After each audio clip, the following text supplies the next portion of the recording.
Hello, hello, hello. My name is still Angus, Doctor and the Mole, and I'm joined by the one, the only... Corine, Times New Roman Gerritsen. And at the buttons today... Arisimir Politopoulos. Yeah. Talk about what's new with you. I guess Aris and I will have a twofer, so let's yield the floor to Corine first. So what is, in fact, new with you, Corine? I've been playing quite a bit of a game. It's Jurassic World Evolution 2. Oh, it falls out of the temporal ranges of our time machine. Yes, sure.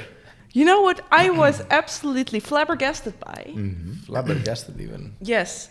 So you have these dinosaurs. But these dinosaurs can get more points and gain more attractiveness if they kill other dinosaurs. What? I mean, And you can make duels with them. And it's like, oh, wow, science that's can finally make dinosaurs, and you would use them to have this kind of weird duel between dinos. And this happened to me accidentally. Yeah. Yes. As these things accidentally happen to you all the time in games. No, like I made a mistake. I can now understand, but I put the velociraptors with smaller carnivorous animals, and it's supposed to be okay, but it wasn't. And then it's a little bit like putting the bigger goldfish with the smaller goldfish. Yeah, it's supposed to. These are both goldfish. And when I finally solved it, I think in the beginning there were like 12, and there were 5 left. And I felt and very one of them bad. was getting more and more attractive. Indeed, kids at home they could take get off your dinosaur. dinosaur. What is new with us? Well, only the fact that we've had lifelong is a bit long, but we've had a long-standing wish that has been fulfilled. What did we do? We were in Japan. Just yesterday. Well, not just yesterday. Not exactly just yesterday, but just last week. And it was just something else. Yeah, it was magnificent. It was incredible. It was really like a city trip in that sense that we just wandered a lot. Yeah. Right, and we even saw some museums, but we didn't definitely not see all the museums. We didn't see one particular museum that we really wanted to see. All right, shall we share that story? Yes, please do. We, all of us, in fact, Sibyl as well was with us. We really wanted to see the Ghibli Museum. We were in the train. We had set the time. We were in the train already for an hour. Yeah, we were 45 minutes. 45 and then minutes, we were like, oh, you know what? Let's check about the tickets. Maybe we should book in advance, Maybe we just don't want to be at the gate and then we have to book our tickets there. It takes a longer time. So that is when the deception hit.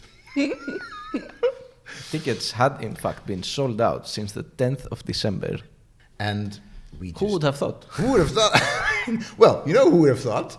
The hundreds of people that were actually standing in line to enter Ghibli Museum. I'll do the most boomery thing, and I'm going to show everyone how sad we are. Oh, we were so sad. Look at these sad faces. Oh, we were so sad. Yeah.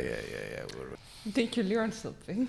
No, actually, because this happened not once, this happened twice during that trip. Yeah. Because you know where we wanted to go as well? At the Super Nintendo World. Mm-hmm. Yeah. And then you checked. No, actually, we first did Super Nintendo World and then Ghibli, yeah. So this happened twice in that trip. So did we learn something? I want to say, yes, we did. Yeah. I think we did actually learn something that just get your tickets in advance. Yes. Calling Angus out for being Akihabara and going, I want to go back to Kyoto. Well, in fact, yes, I wanted to go back to Kyoto. What is the question of this time? The question is, what is the video game music you won't ever forget? Listen, all this takes a lot of getting used to. And you do get used to it after a while.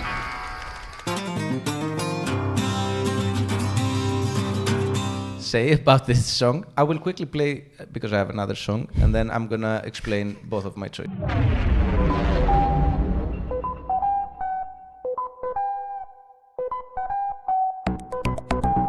I was never really into video game music. I was just, for the longest time, it was there, but it would just go over me completely. I don't know, it never hit me. It never registered. Yeah, it never registered.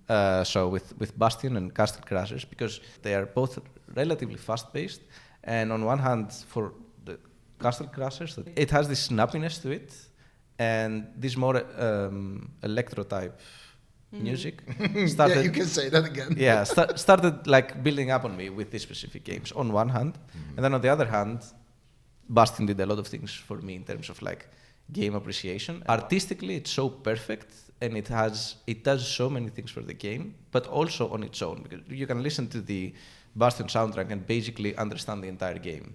All right. So I'm gonna do now Divinity Original Sin.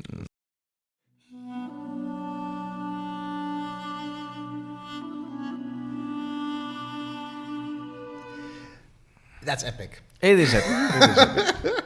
But they really have, Larian Studios has their own musical signature to this. It's very, very, very recognizable across all these games. But it also tells you what is expected of you. Yeah. You're going on this epic journey. All right. Shall we move to the next one? Literally, wake me up 2 a.m., I'll start dancing to this. All right, that's it.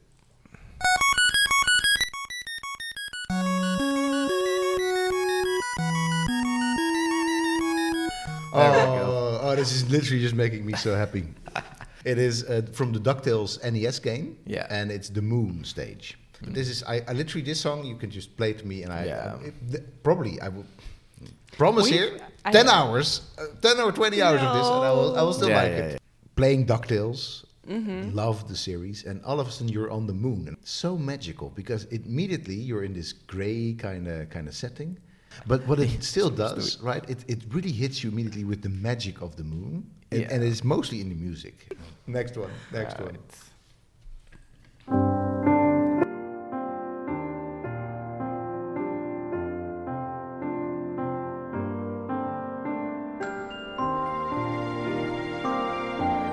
We have a copy pasta from Ralph Rees to give us the context of this. These pieces are companions to each other. On the one hand, there's the bittersweet character theme that accompanies a central character who becomes a close friend to the main character, but struggles with her identity. Then there's the climactic boss theme when these two characters fight, despite neither of them really wanting to. In the latter, the main theme gets reprised in a higher tempo with some jarring pauses, which to me really hints at a conflict between doubt and resolve in these characters. The Kingdom Hearts soundtrack has a lot of standout music, as well as a lot of leitmotifs for characters that have sneaky appearances in other songs. In my opinion, the composer Yoko Shimomura is absolutely one of the finest in the industry, and this is just one exemplary selection from an exemplary game OST from her exemplary repertoire. I briefly wanted to refer to something that was in the text that we read for this as well. Texturing and the aesthetics of immersion, all about understanding video game music by the authors Tim Summers and James Hannigan. It was about perception in music studies, and that here refer not to the perception of music as such, but instead to how listening and interpreting the game music facilitates the gamer's greater awareness and discernment of, or particular ways of discerning elements of the game. And it's literally an academy's version of what Ralphie is basically saying there. It's like, these characters are such, but then if you listen to the music, you all of a sudden understand the hidden qualities of these characters going on. Next up.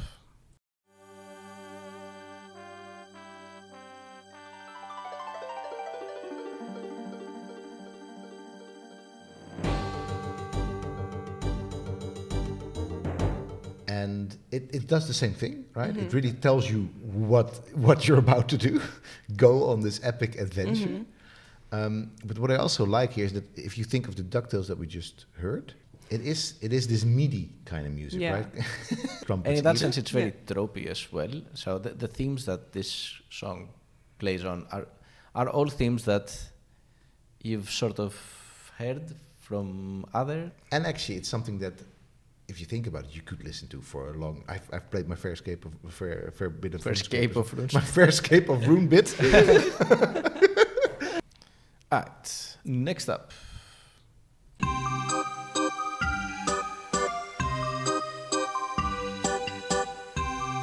Why did they make this song sound so sinister? Yeah. It sounds like the draaiorgel. Yeah. Yes, for sure. Coming in hot.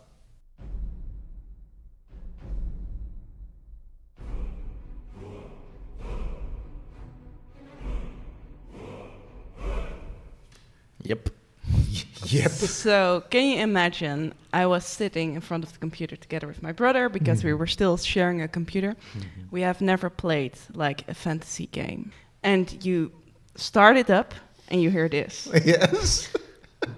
That is quite a good way to start a game. It is. And then, yes. of course, you hear it hundreds of times, but it starts to take on different meaning as well because you find out what the Dovahkiin is. And they say the word in a song, and then it's like they have this really powerful vocals, and then, you also can do something with your vocals in the game. So it also strengthens what is actually in this game. Yeah, this theme is absolutely working on more levels than some other epic fantasy games because it absolutely talks about a mechanic as well. Yeah.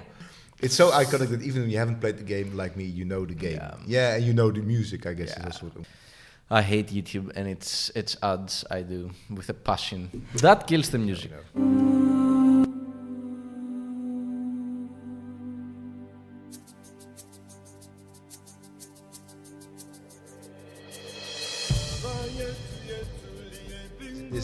This could have well been my other pick.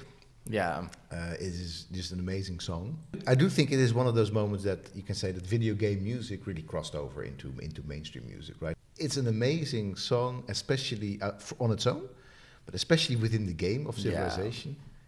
Tells you what's... But it's the thing. How can you have a song that tells you what Civilization is about? Well, this is it. Playtime. Disclaimer, I'm going to be playing this on keyboard and I've There never is a song, done this. Moira, I've only played this in my controller. that the sea whispers to the land.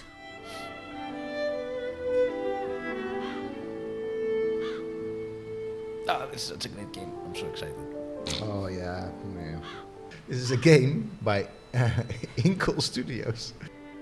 Very much a narrative-driven game, but then also a rhythm game, basically. In some ways. In many ways, yeah.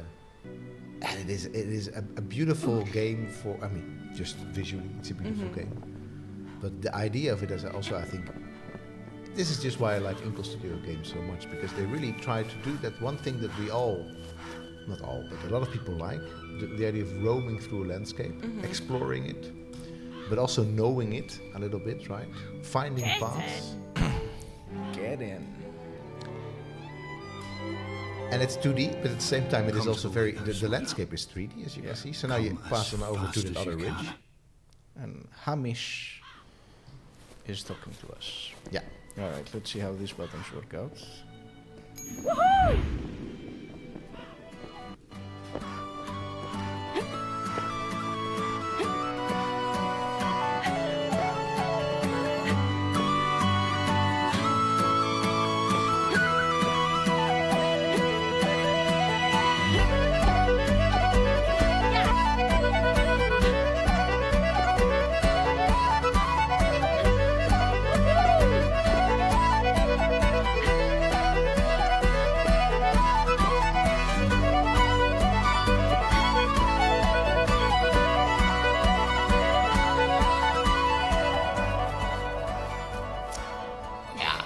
It's amazingly done. I think the transition. It's so good. This is another, in terms of a great year for me, in terms of travel dreams. This has been a great year for me.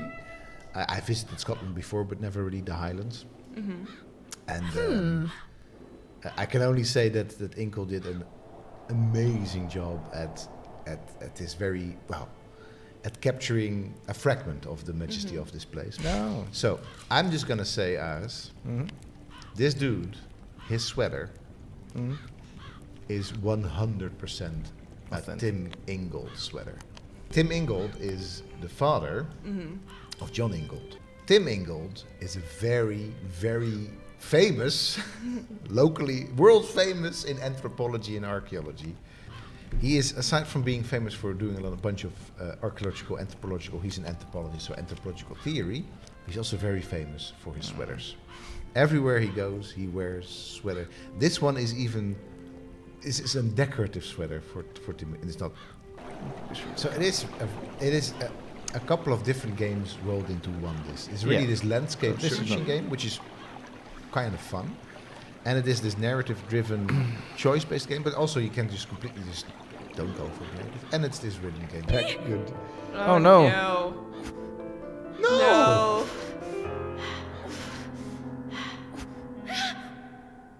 It's fine, don't worry. The first time I had this happen to me, I was like, oh my lord. So I'm just gonna stay here forever. All right. I will now share my story of spelunking since we're now out of the spelunk.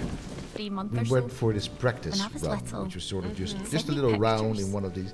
Never and photos. In Sometimes front of he'd me go in a was my shell, my a bit friend, of a crab's leg, Stefan. like he was some kind of wizard. And he was a bit on the large side, let's call it like that.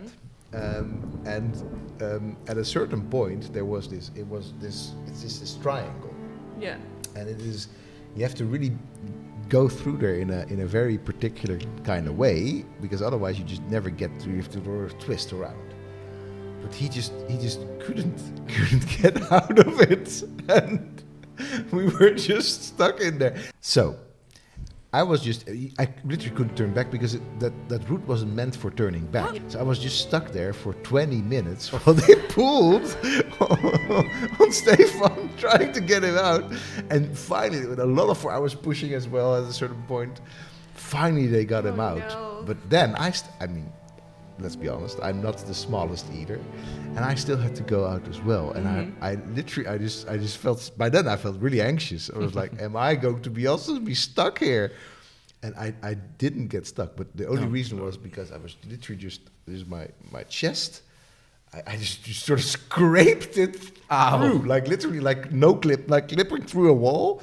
And it just it did something that it was not supposed to. It was just a bruised chest for like 2-3 weeks after that. Oh my lord. And that was just the practice round. Lord McCarl says, I just realized this game is probably set in Scottish Highlands. Oh yeah.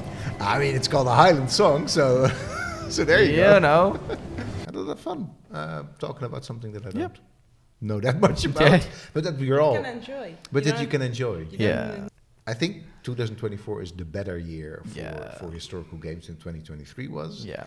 And I think there's plenty of stuff to play from the historical games point of view.